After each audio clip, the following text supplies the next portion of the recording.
اللہ اکبر اللہ اکبر۔ بسم اللہ الرحمن الرحیم۔ اللہم صلی علی محمد وعلی آل محمد۔ ربی اشرح لی صدری ویسر لی امری واحلل عقدۃ من لسانی یفقہوا قولی۔ السلام علیکم ورحمۃ اللہ تعالیٰ سسٹرز، آج ہم انشاءاللہ سورہ آل عمران کی آیت نمبر 31 اور 32 کو اسٹڈی کریں گے، اور ان آیات سے ہمیں جو ورڈ اتباع اور ورڈ اطاعت ہے اس کا جو فرق ہے ہم وہ جانیں گے کہ یہ جو دو لفظ آتے ہیں ان میں کیا فرق ہے بیسکلی، اور اسی کے ساتھ ساتھ ہمیں یہ بھی پتہ چلے گا کہ جو شخص آپ صلی اللہ علیہ وآلہ وسلم کی سچے دل سے اتباع کرے گا، آپ صلی اللہ علیہ وآلہ وسلم کے بتائے ہوئے طریقے پر عمل کرے گا، تو اسے کیا انعام ملے گا، وہ بھی جو ہے وہ ہم ان آیات میں پڑھنے جا رہے ہیں۔ تو آئیے بغیر تاخیر کے اپنے آج کے لیکچر کو جو ہے وہ سٹارٹ کرتے ہیں۔ اعوذ باللہ من الشیطان الرجیم، بسم اللہ الرحمن الرحیم۔ قل ان کنتم، کہو اگر تم تحبون اللہ، محبت کرتے ہو اللہ سے، فاتبعونی، تو میری اتباع کرو، یعنی کہ اس کی آپ صلی اللہ علیہ وآلہ وسلم کی اتباع کرو۔ اللہ جل شانہ آپ سے کہلوا رہے ہیں کہ میرے بندوں سے کہہ دو کہ اگر تم اللہ سے محبت کرتے ہو تو میری اتباع کرو، یعنی اپنے نبی صلی اللہ علیہ وآلہ وسلم کے بتائے ہوئے طریقے پر عمل کرو۔ ہوگا کیا اس کا رزلٹ؟ یحببکم اللہ، تو اللہ تم سے محبت کرے گا، یعنی اگر تم چاہتے ہو کہ تمہارا رب تم سے محبت کرے تو میرے نبی کی اتباع کرو، ٹھیک ہے؟ دیکھیں اس کو میں آپ کو سادہ لفظوں میں یہ بات سمجھاتی ہوں کہ کوئی شخص کہتا ہے کہ مجھے اللہ سے محبت ہے، ٹھیک ہے، اور پھر اللہ کو اس سے محبت ہو جاتی ہے، تو یہ کیسے ہے کہ اللہ کسی بندے سے تب محبت کرتا ہے جب وہ بندہ اپنے نبی صلی اللہ علیہ وآلہ وسلم کی اتباع کرتا ہے۔ اور اتباع کے اندر میں آپ کو بتا دوں، ایک ہوتا ہے ورڈ اطاعت اور ایک ہے اتباع۔ اطاعت کا مطلب یہ ہے کہ جو آپ صلی اللہ علیہ وآلہ وسلم نے کرنے کا حکم دیا، یعنی آپ صلی اللہ علیہ وآلہ وسلم نے نماز پڑھنے کا حکم دیا، روزہ رکھنے کا حکم دیا، حج کرنے کا حکم دیا، تو اس چیز کو جو ہے وہ شخص جو ہے وہ فالو کرے۔ اور پھر ورڈ آتا ہے اتباع۔ اتباع کا مطلب یہ ہے کہ اس کے اندر اطاعت بھی ہو اور پلس محبت ہو، یعنی اطاعت اور محبت دونوں چیزیں ہوں۔ میں آپ کو ایک مثال کے تھرو یہ بات سمجھاتی ہوں کہ ایک صحابی بہت دور سے آئے تھے، بدو تھے، تو انہوں نے آپ صلی اللہ علیہ وآلہ وسلم کو جب پہلی بار دیکھا تو آپ کے جو کرتے کا بٹن تھا وہ ٹوٹا ہوا تھا، تو اس کے بعد انہوں نے کبھی اپنے کرتے کا جو بٹن ہے وہ نہیں لگایا، کیونکہ وہ کہتے تھے کہ میں نے جب آپ صلی اللہ علیہ وآلہ وسلم کو دیکھا، اللہ کے رسول کو جب میں نے پہلی بار دیکھا تھا تو میں نے اس حال میں دیکھا تھا، اور انہوں نے ساری زندگی آپ کا یہ حلیہ جو ہے یہ اس حلیوں کو فالو کیا آپ صلی اللہ علیہ وآلہ وسلم کے، حتیٰ کہ آپ صلی اللہ علیہ وآلہ وسلم نے اس چیز کا حکم نہیں دیا کہ اپنا جو ہے وہ اوپر کا جو کرتے کا بٹن ہے اس کو جو ہے وہ نہیں لگانا، یہ حکم نہیں تھا، لیکن انہوں نے جو ہے وہ آپ صلی اللہ علیہ وآلہ وسلم کو دیکھا اور آپ صلی اللہ علیہ وآلہ وسلم کی محبت میں اس چیز کو فالو کیا، تو یہ جو چیز ہے اس کو کہتے ہیں اتباع کرنا۔ اسی طرح حضرت انس رضی اللہ عنہ کے متعلق آتا ہے کہ وہ آپ صلی اللہ علیہ وآلہ وسلم کے ساتھ 10 سال رہے، اور ان کے ساتھی کہتے ہیں کہ وہ کدو بہت شوق سے کھاتے تھے۔ کیوں کھاتے تھے شوق سے؟ کیونکہ رسول اللہ صلی اللہ علیہ وآلہ وسلم کو جو ہے وہ کدو بہت پسند تھا۔ اب اس چیز کا بھی کوئی حکم نہیں ہے، ہم پر فرض نہیں ہے کہ آپ صلی اللہ علیہ وآلہ وسلم نے حکم دیا ہو کہ کدو کھانا ہے، لیکن نہیں، انہیں محبت تھی آپ صلی اللہ علیہ وآلہ وسلم سے، تو جب کسی کو کسی سے محبت ہوتی ہے نا تو وہ پھر اس کے رنگ میں رکھ جاتا ہے۔ تو اتباع کا مطلب یہ ہے کہ انسان اپنے آپ کو آپ کی سیرت میں ڈھال لے۔ سادہ لفظوں میں آپ یہ بات سمجھیں، اطاعت کا مطلب ہے کہ آپ صلی اللہ علیہ وآلہ وسلم کے حکم کو فالو کرنا، آپ کے حکم کی پیروی کرنا، اور اتباع سے مراد یہ ہے کہ آپ کے نقش قدم کی پیروی کرنا، یعنی جیسے آپ صلی اللہ علیہ وآلہ وسلم نے زندگی گزاری ویسے کہ ویسے جو ہے انسان اپنی زندگی ساری گزار دے۔ اب میں ایک واقعہ آپ کو سناتی ہوں، روایات میں آتا ہے کہ آپ صلی اللہ علیہ وآلہ وسلم ایک بار گزرے تو ایک درخت تھا، تو آپ صلی اللہ علیہ وآلہ وسلم نے اپنا سر تھوڑا سا اس سے نیچے جھکایا، کیونکہ اس کی شاخیں تھی، تو آپ نے اپنا سر تھوڑا سا نیچے جھکایا کہ گزرنے کے لیے۔ اب جب آپ صلی اللہ علیہ وآلہ وسلم دنیا سے رخصت ہو گئے اور وہ درخت بھی اس جگہ نہیں تھا، وہاں سے کٹ چکا تھا، اب صحابہ کرام جب وہاں سے گزرے تو انہوں نے بھی اسی طرح اپنے سر کو جھکایا، حتیٰ کہ وہاں نہ تو کوئی درخت ہے اور کوئی وجہ نہیں ہے سر جھکانے کی، مگر وہ آپ صلی اللہ علیہ وآلہ وسلم کی اتباع میں ایسا عمل انہوں نے کیا کیونکہ انہیں آپ صلی اللہ علیہ وآلہ وسلم سے عشق تھا۔ تو اتباع یہ تقاضا کرتی ہے کہ انسان بغیر کسی لاجک کے، بغیر کسی کوسچن کے جو ہے وہ رسول اللہ صلی اللہ علیہ وآلہ وسلم کے طرز عمل کو فالو کرے۔ تو کوئی شخص اللہ تعالیٰ سے محبت کرتا ہے اور اللہ اس سے بھی محبت کرتا ہے، اس کی شرط، اس کا فارمولہ اللہ پاک نے قرآن میں ہمیں بتا دیا ہے کہ میرے نبی کی اتباع کرو، تم میرے نبی کے بتائے ہوئے طریقے پر چلو، میں تم سے محبت کروں گا۔ تمہارا جو محبت کا دعویٰ ہے نا وہ تب ہی سچا ہوگا کہ تم میرے نبی کے بتائے ہوئے طریقے پر عمل کرو، اور اس کے رزلٹ میں پھر تمہیں میری محبت ملے گی۔ دیکھیں، ایک ہوتا ہے محب ہونا اور ایک ہوتا ہے محبوب ہونا۔ میں آپ کو سادہ لفظوں میں یہ بات سمجھاتی ہوں، آپ کو کسی سے محبت ہے، ٹھیک ہے، تو وہ کیسی فیلنگ ہے؟ کوئی بہت اچھی فیلنگ تو خیر سے نہیں ہوتی، انسان پریشانی میں ہوتا ہے، ظاہر سی بات ہے۔ اب پتہ چلے انسان کو کہ اس شخص کو آپ سے محبت ہو گئی ہے، آپ اس کے محبوب بن گئے، تو یہ کیسی فیلنگ ہے؟ یہ کتنی خوبصورت فیلنگ ہوتی ہے نا۔ تو یہی فیلنگ ہے اس شخص کے لیے کہ اس سے اللہ پاک محبت کرے گا جو رسول اللہ صلی اللہ علیہ وآلہ وسلم کی اتباع کرے گا، اپنے آپ کو آپ کے رنگ میں رنگ دے گا، آپ کی سیرت کے مطابق جو ہے وہ اس کی تمام جو ہے وہ معاملات ہوں گے، تو اس شخص کو یہ انعام ملے گا کہ اللہ کی محبت اس کو مل جائے گی، وہ اللہ کا محبوب بن جائے گا، محبوب شخص اللہ کا۔ تو اللہ تعالیٰ سے دعا ہے کہ اللہ تعالیٰ ہمیں اس چیز کی جو ہے وہ توفیق دے اور ہم نے سچے دل سے رسول اللہ صلی اللہ علیہ وآلہ وسلم کی اتباع کرنے کی توفیق عطا فرمائے۔ اچھا، اس پر میں آپ کو صحیح بخاری کی روایت سناتی ہوں کہ اللہ کے نبی صلی اللہ علیہ وآلہ وسلم کا ارشاد پاک ہے کہ اس شخص نے ایمان کی حلاوت چکھ لی جس میں 3 چیزیں ہوں۔ وہ 3 چیزیں کیا ہیں؟ کہ اللہ اور اس کا رسول اس کو سب سے بڑھ کر محبوب ہوں تمام دنیا میں، کسی سے دوستی کرے تو محض اللہ کی محبت کی خاطر، اور کفر کی طرف لوٹایا جانا اس کے لیے ایسا ہی ہو جیسا آگ میں جلایا جانا، یعنی اللہ اور اس کا رسول اس کے لیے سب سے بڑھ کر عزیز ہو جائے، یعنی کہ کوئی چیز بھی اس کو اللہ اور اس کے رسول سے زیادہ عزیز نہ ہو، اور دوستی کرے کسی سے تو اللہ کی خاطر کرے، اور کفر کی طرف لوٹایا جانا اس کے لیے ایسا ہی ہو جیسا اس کو آگ میں پھینکا جانا، یعنی آگ میں جانے کے لیے تو تیار ہو لیکن کفر کرنے کو دوبارہ وہ تیار نہ ہو، تو اس شخص نے ایمان کی حلاوت چکھ لی۔ اور اسی طرح صحیح بخاری کی روایت 14 اور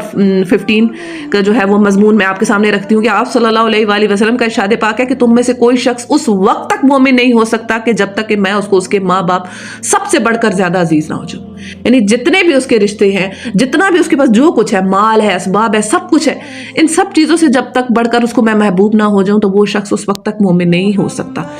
یہ بڑے غور کرنے والی بات ہے، کیونکہ ہم زبان سے تو اس چیز کا کلیم کرتے ہیں کہ ہمیں آپ صلی اللہ علیہ وآلہ وسلم سے محبت ہے، کہ کیا واقعی ہی یہ محبت ہمارے دل میں ہے کہ نہیں؟ تو ہر شخص اپنے آپ کو ٹٹولے کہ کیا واقعی میرے دل میں یہ جذبات ہیں کہ میں آپ صلی اللہ علیہ وآلہ وسلم کی خاطر ہر چیز قربان کرنے کو تیار ہوں کہ نہیں ہوں۔ یہ ہر بندہ اپنے آپ کو خود اس میں دیکھے۔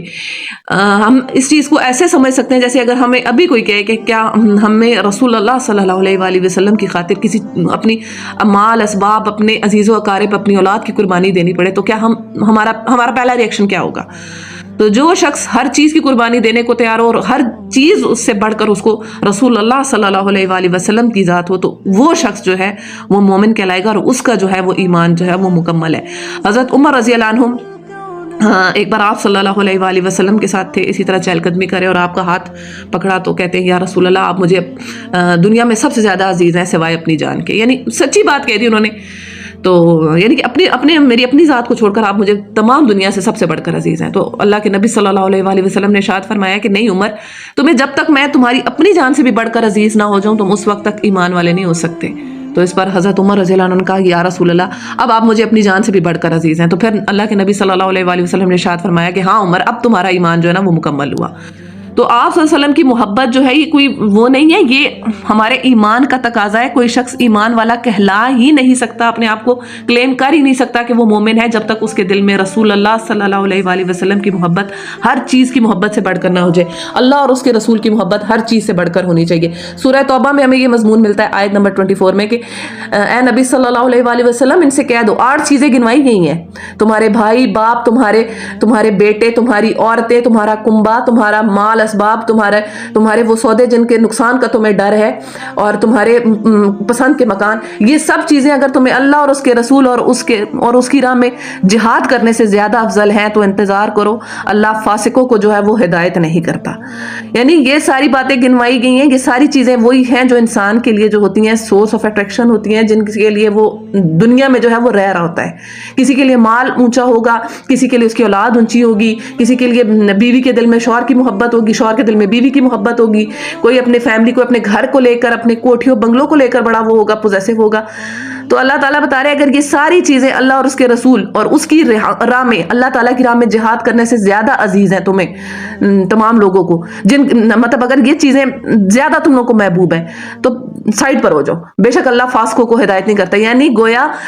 رسول اللہ صلی اللہ علیہ وآلہ وسلم سے محبت اگر کسی شخص کو نہیں ہے اور وہ بظاہر سارے مقام مسلمانوں کے کر رہا ہے تو وہ فسق کے درجے میں داخل ہوتا ہے. رسول اللہ صلی اللہ علیہ وآلہ وسلم کی محبت ہر مومن کے جو ہے وہ ایمان کا تقاضا ہے کہ ہمارے دل میں رسول اللہ صلی اللہ علیہ وآلہ وسلم کی جو ہے وہ سچی محبت ہونی چاہیے. اس پر میں آپ کو رسول اللہ صلی اللہ علیہ وآلہ وسلم کا وہ فرمان سناتی ہوں کہ آپ صلی اللہ علیہ وآلہ وسلم نے ارشاد فرمایا کہ تم میں سے کوئی شخص مومن اس وقت تک نہیں ہو سکتا کہ جب تک کہ اس کی تمام خواہشات نفس اس چیز کے تابع نہ ہو جائے جو میں لے کر آیا ہوں. یعنی جو رسول اللہ صلی اللہ علیہ وآلہ وسلم شریعت لے کر آئے ہیں، اگر کوئی شخص اپنے نفس کو فالو کر رہا ہے اور آپ صلی اللہ علیہ وآلہ وسلم کی بتائے ہوئے شریعت کو فالو نہیں کر رہا تو وہ شخص مومن نہیں ہو سکتا. یعنی آپ صلی اللہ علیہ وآلہ وسلم کا بتایا ہوا طریقہ، آپ صلی اللہ علیہ وآلہ وسلم کی ذات ہمارے لیے اس قدر جو ہے وہ محبوب ہونی چاہیے اور ہمیں اس قدر آپ سے جو ہے وہ محبت ہونی چاہیے. تو یہ جو ہے یہ ہمارے ایمان کا بنیادی جز ہے. اور جب کوئی شخص آپ صلی اللہ علیہ وآلہ وسلم سے محبت کرتا ہے اور آپ کے بتائے ہوئے طریقے پر چلتا ہے تو پھر اس شخص کا انعام یہ ہوتا ہے کہ اس سے اس کا رب جو ہے محبت کرنے لگ جاتا ہے، اس کا رب اس کو اپنا محبوب بندہ بنا لیتا ہے. اور پھر آگے اسی آیت میں آگے آ رہا ہے وَيَغْفِرْ لَكُمْ ذُنُوبَكُمْ، پھر اللہ جل شانہ اس شخص کو معاف فرما دیتے ہیں اس کے گناہوں سے، اس کے جو گناہ اس سے ہو رہے ہوتے ہیں، جو کوئی لغزش رہ جاتی ہے، کمی بیشی رہ جاتی ہے. ظاہر سی بات ہے انسان ہے وہ فالو کر رہا ہے، کہیں اس کا پاؤں پھسل گیا، کہیں رہ گیا اس سے، تو اللہ جل شانہ اس سے ان ساری چیزوں سے جو ہے وہ اللہ تعالیٰ اس کو معاف فرما دیتے ہیں. واللہ غفور رحیم، اور اللہ تعالیٰ بہت معاف فرمانے والا اور رحم کرنے والا ہے. تو یہ جو ہے یہ ہمارے لیے بہت امپورٹنٹ چیز ہے کہ ہم آپ صلی اللہ علیہ وآلہ وسلم کے بتائے ہوئے طریقے پر عمل کریں اور محبت کے ساتھ کریں. ہمارے دل میں جو ہے وہ ان چیزوں پر جو ہے وہ کوئی وہ نہیں ہونا چاہیے، ملال نہیں ہونا چاہیے، کوشچن نہ ہونا چاہیے. قرآن میں سورہ نساء میں آیت 65 میں اللہ جل شانہ ارشاد فرماتے ہیں فَلَا وَرَبِّكَ لَا يُؤْمِنُونَ حَتَّى يُحَكِّمُوكَ فِي مَا شَجَرَ بَيْنَهُمْ. تو اے حبیب تمہارے رب کی قسم یہ لوگ مسلمان نہ ہوں گے کہ جب تک کہ آپس کے جھگڑوں میں تمہیں حاکم نہ مان لیں. یعنی ان کا کوئی جھگڑا ہو اور آپ صلی اللہ علیہ وآلہ وسلم کوئی فیصلہ سنا دیں، یعنی رسول اللہ کی زندگی میں ہو یا بعد میں بھی ہو، کیونکہ آپ کی تعلیمات تو ہر ایک کے لیے عام ہے نا، اب تک ہمارے پاس موجود ہیں کہ اس معاملے پر آپ صلی اللہ علیہ وآلہ وسلم نے کیا ارشاد فرمایا. جب تک کہ یہ آپ صلی اللہ علیہ وآلہ وسلم کے بتائے ہوئے طریقے کو اپنا آخری فیصلہ نہ مان لیں تو یہ ایمان والے نہیں ہو سکتے. اور یہاں اللہ اپنی قسم کھا رہا ہے، تمہارے رب کی قسم فلا و ربی کا، اللہ اپنے اس پہ قسم کھا رہا ہے، اپنے نام کی قسم کھا رہا ہے. تو یہ بہت بڑی بات ہے کہ اللہ قسم کھا کے کہہ دے کہ جب تک کہ یہ آپ کو اپنا حاکم نہ مان لے اپنے معاملات میں تو یہ جو ہے یہ ایمان والے نہیں ہیں، یہ مسلمان نہیں ہیں. یہ بہت بڑی بات ہے ہمارے لیے. اچھا کچھ لوگ یہ کلیم کرتے ہیں، دیکھیں جو منکرین حدیث ہوں یا کچھ لوگ یہ بات کہتے ہیں کہ کوئی مسئلہ ان کے سامنے رکھا جائے تو وہ کہتے ہیں کہ یہ بات ہمیں قرآن میں تو کہیں نہیں ملی. تو اس پر میں آپ کو بتا دوں رسول اللہ صلی اللہ علیہ وآلہ وسلم کا ارشاد پاک ہے،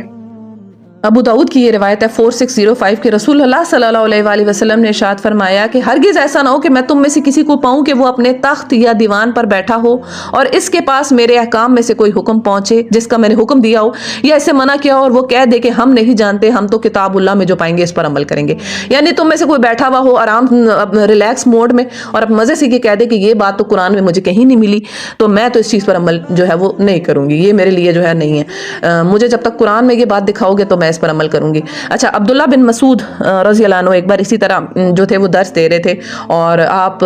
رضی اللہ عنہ نے یہ حدیث کوٹ کی کہ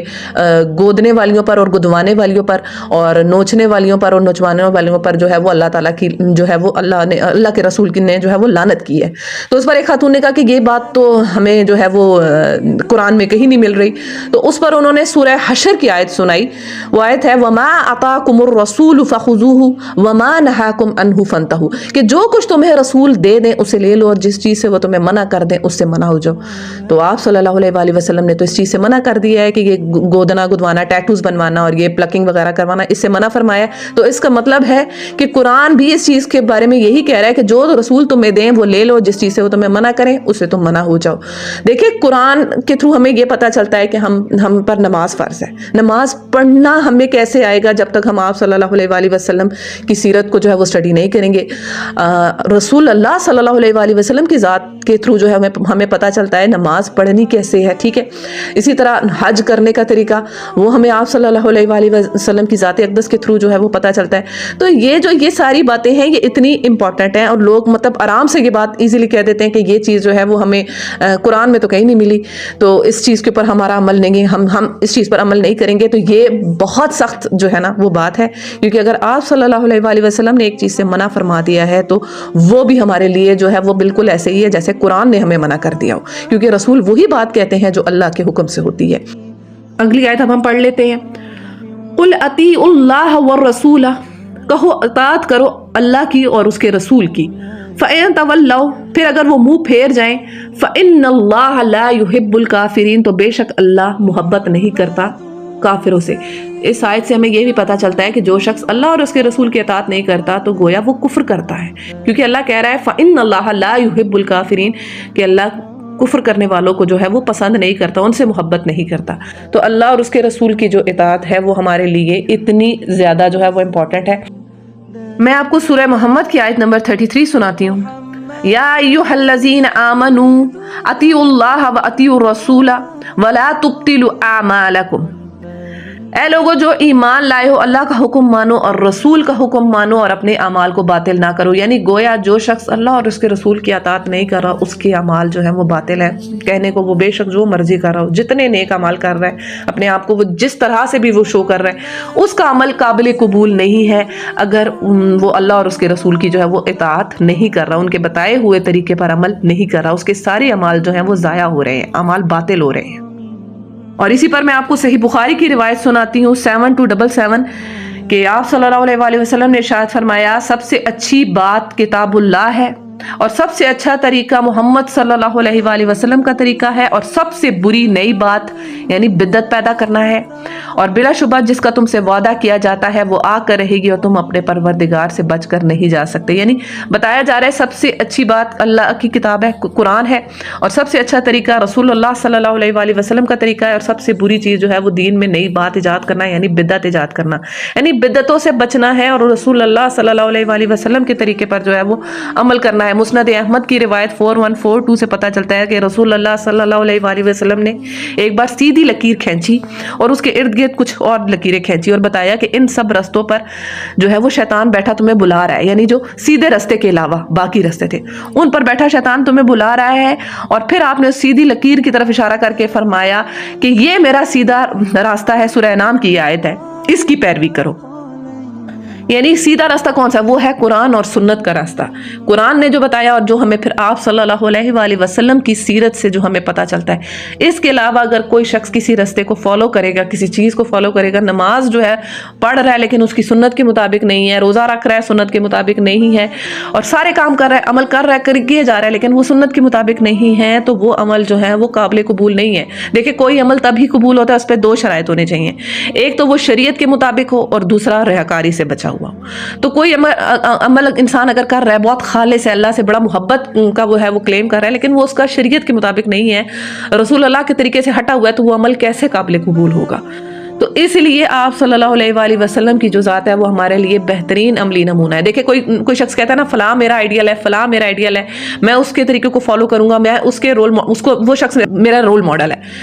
تو سورہ احزاب میں اللہ جل شانہ بتا رہے ہیں لقد کان لکم فی رسول اللہ اسوۃ حسنہ، کہ تمہارے لیے رسول اللہ صلی اللہ علیہ وآلہ وسلم کی جو زندگی ہے وہ بہترین عملی نمونہ ہے. یعنی اگر تمہیں کسی کام میں کوئی مسئلہ آ جائے، کوئی چیز سمجھ نہ آ رہی ہو، تو اس میں یہ دیکھو کہ میرے نبی نے اس کام میں اس معاملے میں کیا کیا تھا، میرے نبی پر جب یہ معاملہ پیش آیا تو انہوں نے کیا کیا تھا، میرے نبی نے اس جگہ جو ہے وہ اس مقام پر کس طرح سے جو تھا وہ معاملے کو جو ہے کس طرح سے آپ صلی اللہ علیہ وآلہ وسلم نے حل کیا، اسی طرح سے اب مجھے بھی حل کرنا ہے. اس کے علاوہ اگر ہم کسی کو بھی، کسی پرسنالٹی کو،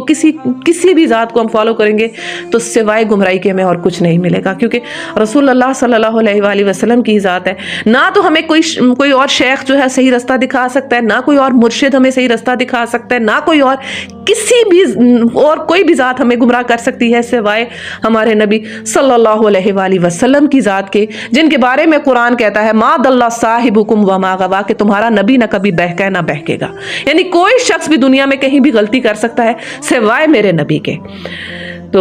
یہ چیز سمجھنے کی ہے کہ کسی کی بھی بات رد ہو سکتی ہے، جہاں پہ میرے نبی کی بات آ جائے، جہاں رسول اللہ صلی اللہ علیہ وآلہ وسلم کی بات آ جائے، وہاں پہ کوئی بات کسی بھی سلسلے سے آپ کو مل رہی ہے، فلاں جگہ سے، فلاں بزرگ سے، فلاں پیر سے، فلاں اس سے، چھوڑ دیں اس بات کو، چھوڑ دیں ان ساری چیزوں کو، اپنے نبی کے بتائے ہوئے طریقے پر عمل کریں، محبت کے ساتھ عمل کریں تو اتباع نصیب ہو جائے گی، اور اطاعت کریں اللہ اور اس کے رسول کے بتائے ہوئے طریقوں کی، ان طریقوں کے مطابق زندگی گزاریں گے تو ہمیں کامیابی ملے گی۔ میں آپ کو واقعہ سناتی ہوں۔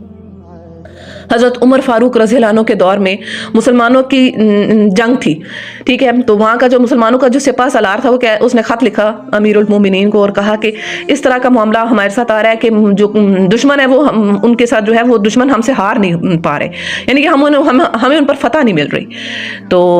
حضرت عمر فاروق رضی اللہ عنہ نے جب خط پڑھا تو لکھ کر بھیجا کہ یا تو تمہارے جو اعمال ہیں وہ خالص نہیں رہے، یعنی تم نے اپنے عمل جو ہے وہ اللہ کی خاطر کرنا چھوڑ دیے، تمہاری نیتوں میں کچھ فتور آ گئے، یا پھر تو یہ ہے کہ تم نے اللہ کے رسول کی کسی سنت کو چھوڑ دیا، یعنی شریعت کے کسی اس سے تم لوگ ہٹ گئے ہو اور سنت کوئی تمہاری جو ہے وہ ترک ہو رہی ہے۔ تو یہ خط جب جاتا ہے وہ مسلمانوں کے سپاہ سالار کے پاس تو وہ بڑا سوچتے ہیں، وہ کہتے ہیں نیتیں تو ہماری ٹھیک ہیں ہم سب کی، سنت ہماری کون سی چھوٹ رہی ہے، ہمارے کوئی طریقہ، کوئی آپ صلی اللہ علیہ وآلہ وسلم کے کسی طریقے سے ہم ہٹ رہے ہیں۔ تو بڑا انہوں نے سوچا، پھر ان کو یاد آیا کہ ہم نے مسواک کرنا چھوڑی ہوئی ہے۔ اب مسواک فرض نہیں ہے ہم پہ، یہ میں آپ کو بتا دوں کہ اللہ کے نبی نے ہم پر فرض نہیں کی، لیکن سنت ہے، سنت ہے، میرے نبی نے کی ہے تو ظاہر سی بات ہے اس میں کچھ نہ کچھ تو فائدہ ہے۔ تو وہ مسلمانوں نے وہاں پہ کیا کیا، وہاں سے درختوں کی لکڑی کاٹی اور مسواک جو ہے وہ بنائی۔ تو دوسری سائڈ جو تھے دشمنوں کا جو لشکر تھا، انہوں نے جب مسلمانوں کو یہ کرتا دیکھا، انہوں نے کہا او یہ تو ایسا لگ رہا ہے کہ دانت تیز کر رہے ہیں، کیونکہ انہوں نے مسواک اپنے دانتوں پہ جب کی تو وہ دشمنوں نے سمجھا کہ یہ اپنے دانت تیز کر رہے ہیں اور اب تو یہ ہمیں جو ہے وہ زندہ کھانے آ رہے ہیں، زندہ نوچ جائیں گے۔ یہ دیکھ کر انہوں نے وہی اپنے جو خیمے تھے وہ رکھے اور سارے کے سارے بھاگ گئے۔ تو یہ ایک سنت کی پیروی کرنے سے، سنت کو فالو کرنے سے مسلمانوں کو کامیابی مل گئی، تو مجھے اور آپ کو کیوں نہیں ملے گی؟ میری اور آپ کی کامیابی بھی اللہ کے نبی کی سنت پر عمل کرنے ہی میں ہے، ہمارے مسائل کا حل بھی انہی چیزوں میں ہے۔ آج مسلمان کیوں پیچھے رہ گئے ہیں؟ میں آپ کو سناتی ہوں قرآن کیا کہتا ہے اس بارے میں۔ سورہ انفال آیت نمبر 46 میں اللہ جل شانہ کا ارشاد پاک ہے وَأَطِیعُوا اللَّهَ وَرَسُولَهُ وَلَا تَنَازَعُوا فَتَفْشَلُوا وَتَذْهَبَ رِیحُکُمْ، اللہ اور اس کے رسول کی اطاعت کرو اور آپس میں بے اتفاقی نہ کرو ورنہ تم بزدل ہو جاؤ گے اور تمہاری ہوا اکھڑ جائے گی۔ یعنی جب ہم اللہ کے نبی صلی اللہ علیہ وآلہ وسلم کی اطاعت نہیں کریں گے، اللہ کی اطاعت نہیں کریں گے تو کیا ہوگا؟ ہم بزدل ہو جائیں گے، ہماری ہوا اکھڑ جائے گی۔ آج مسلمان کیوں بزدل ہیں؟ کیونکہ وہ اللہ اور اس کے رسول کے بتائے ہوئے طریقوں کو چھوڑ بیٹھے ہیں۔ آپ نے نوٹ کیا ہوگا جب دین کے بتائے ہوئے تعلیمات پر آپ کا جو عمل ہے وہ کمزور ہوگا نا، تو لوگوں کے دلوں میں آپ کا جو ہے نا آپ روب ختم ہو جائے گا، لوگ آپ سے ڈرنا چھوڑ دیں گے، وہ آپ کو بالکل ایک وہ لائٹلی سا بندہ اور کہیں گے بھئی یہ کوئی نہیں، اس کی کوئی اتنی اوقات نہیں ہے، اس کے کوئی اتنے اصول نہیں ہے، کوئی رولز والا بندہ نہیں ہے۔ لیکن جب انسان اللہ کے دین کی تعلیمات پر عمل کرتا ہے، اپنے رسول صلی اللہ علیہ وآلہ وسلم کی اطاعت کرتا ہے، ان کی اتباع کرتا ہے، تو لوگوں میں اس کی ہیبت ہوتی ہے، لوگ اس سے ڈرتے ہیں، اس کا خوف رکھتے ہیں کہ یہ کوئی اللہ والا ہے، اس کے ساتھ جو ہے وہ اس کے ساتھ شرارت نہیں کرنی، مضبوط ایمان والا بندہ ہے۔ تو مضبوط ایمان کیسے ملے گا؟ مضبوط ایمان تبھی ملے گا جب ہم اپنے نبی کے بتائے ہوئے طریقے پر عمل کریں گے، اور محبت کے ساتھ عمل کرنا ہے۔ یہ نہیں کہ بس اوپر سے ہی اور اندر سے دل تنگ ہو رہا ہے، کہہ رہے ہیں بس ہم اتباع کر رہے ہیں، نہیں، ایسے نہیں۔ محبت کے ساتھ جب آپ اس چیز کو کریں گے تو آپ کو وہ جو چیز ہے وہ کرنے کا مزہ آئے گا، اور آپ صلی اللہ علیہ وآلہ وسلم کی محبت جو ہے وہ ہمارے ایمان کا جز ہے، اس چیز کو جو ہے وہ سمجھ لینا ہے ہم سب کو۔ اور کیا ہے کہ جب ہم اللہ اور اس کے رسول کے بتائے ہوئے طریقے پر عمل نہیں کریں گے تو ایک اور چیز ہوتی ہے ہمارے ساتھ، میں آپ کو قرآن سے بتاتی ہوں۔ سورہ انفال آیت نمبر 24 میں ہے یا ایھا الذین آمنوا استجیبوا للہ وللرسول اذا دعاکم لما یحییکم واعلموا ان اللہ یحول بین المرء وقلبہ وانہ الیہ تحشرون۔ اے ایمان والو، اللہ اور اس کے رسول کی بارگاہ میں حاضر ہو جاؤ جب وہ تمہیں اس چیز کے لیے بلائیں جو تمہیں زندگی دیتی ہے، اور جان لو کہ اللہ کا حکم آدمی اور اس کے دل کے درمیان حائل ہو جاتا ہے، اور یہ کہ تمہیں اسی کی طرف اٹھایا جائے گا۔ یعنی جب کوئی شخص اللہ کے رسول کی بتائی ہوئی تعلیمات کو چھوڑتا ہے تو اس کو پہلی چیز اگر وہ رسول اللہ صلی اللہ علیہ وسلم کے بتائے ہوئے طریقے پر عمل کرتا ہے تو اس آیت سے پتہ چلتا ہے اذا دعاکم لما یحییکم، تو وہ اس کو وہ چیز دیتی ہے، وہ چیز ملے گی جو اس کو زندگی بخشے گی. یعنی جو شخص رسول اللہ صلی اللہ علیہ وسلم کے طریقے پر عمل کرے گا تو اس کو زندگی ملے گی، اس کو دنیا میں بھی سکون ملے گا، آخرت کے فائدے تو ہیں ہی، اس کو دنیا میں بھی سکون ملے گا. اور اگر وہ ایسا نہیں کرے گا تو پھر کیا ہوگا؟ اللہ کا حکم آدمی اور اس کے دل کے درمیان حائل ہو جاتا ہے. یعنی پھر اللہ تعالیٰ انسان سے ہدایت کی توفیق چھین لیتے ہیں. جب انسان مسلسل رسول اللہ صلی اللہ علیہ وآلہ وسلم کی سنت کو چھوڑے رکھے، ان کے بتائے ہوئے طریقے کو چھوڑے رکھے، تو اللہ تعالیٰ اس انسان سے جو ہے وہ ہدایت چھین لیتے ہیں. پھر اس کے دل کو ہدایت نہیں ملتی. اللہ تعالیٰ اس کے دل کے درمیان جو ہے آدمی، اللہ کا حکم جو ہے نا آدمی اور اس کے دل کے درمیان حائل ہو جاتا ہے. پھر وہ انسان چاہے بھی تو اس کو ہدایت جو ہے وہ نظر نہیں آتی اور پھر وہ انسان اندھا ہو جاتا ہے. مستدرک للحاکم کی روایت 102 میں یہاں پہ کوٹ کرنا چاہوں گی کہ 6 آدمی ایسے ہیں جن پر اللہ کی لعنت ہے، جن میں سے ایک شخص وہ ہے جو رسول اللہ صلی اللہ علیہ وآلہ وسلم کی سنت کو ترک کرتا ہے. یعنی جو رسول اللہ صلی اللہ علیہ وآلہ وسلم کی سنت کو ترک کرتا ہے اس شخص پر اللہ کی لعنت ہے. اور لعنت کا مطلب ہے کہ رحمت سے دوری، یعنی وہ شخص رحمت سے دور ہو جاتا ہے اللہ پاک کی. تو اللہ تعالیٰ سے ہمارا جو ہے وہ کروڑ بار ہم استغفار کرتے ہیں کہ ہمیں اپنے نبی کی سنت سے جو ذرا بھی نہ ہٹائے اور ہمیں ہمیشہ رسول اللہ صلی اللہ علیہ وآلہ وسلم کی سنت پر عمل کرنے کی توفیق عطا فرمائے.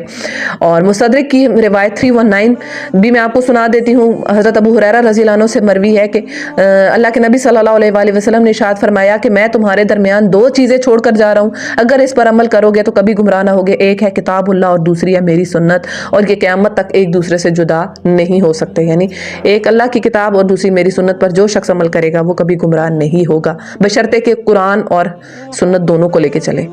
ایک چیز پر نہیں، دونوں چیزوں کو اس کو لے کے چلنا ہوگا، تب جو ہے وہ اس کو ہدایت ملے گی. تو اب ہماری کیا ذمہ داری ہے؟ ہمارے کرنے کا کام یہ ہے کہ ہم نے قرآن کو پڑھنا ہے اور اس کے ساتھ ساتھ سیرت کو بھی اسٹڈی کرنا ہے. کیونکہ جب تک ہم سیرت اسٹڈی نہیں کریں گے تو ہمیں تو یہ نہیں پتا چلے گا نا کہ اس معاملے میں میرے نبی نے کیا کیا، اس معاملے میں میرے نبی کا کیا طرز عمل تھا. ہمیں تبھی پتا چلے گا جب ہم سیرت کو پڑھیں گے. تو قرآن کے ساتھ ساتھ سیرت کو بھی اسٹڈی کرنا ہے اور رسول اللہ صلی اللہ علیہ وآلہ وسلم کے طریقے کو پڑھنا ہے، اور اس کے ساتھ ساتھ اپنا جو طرز زندگی ہے وہ رسول اللہ صلی اللہ علیہ وآلہ وسلم کے طرز زندگی کے ساتھ جو ہے وہ ہمیں ان کے طریقے پر ہمیں جو ہے وہ گزارنا ہے. ان کے نقش قدم کو، ان کے فٹ سٹیپس کو ہمیں فالو کرنا ہے. اور احترام بھی ہمارے دل میں ہونا چاہیے، رسول اللہ صلی اللہ علیہ وآلہ وسلم کا ادب ہونا چاہیے. دیکھیں روزہ رسول کے باہر جو ہے نا وہ آیت لکھی بھی ہے، سورہ حجرات کی آیت نمبر 2 جو ہے، یا ایھا الذین آمنوا لا ترفعوا اصواتکم فوق صوت النبی، اے لوگوں جو ایمان لائے ہو اپنی آوازوں کو نبی کی آواز سے بلند نہ کرو. تو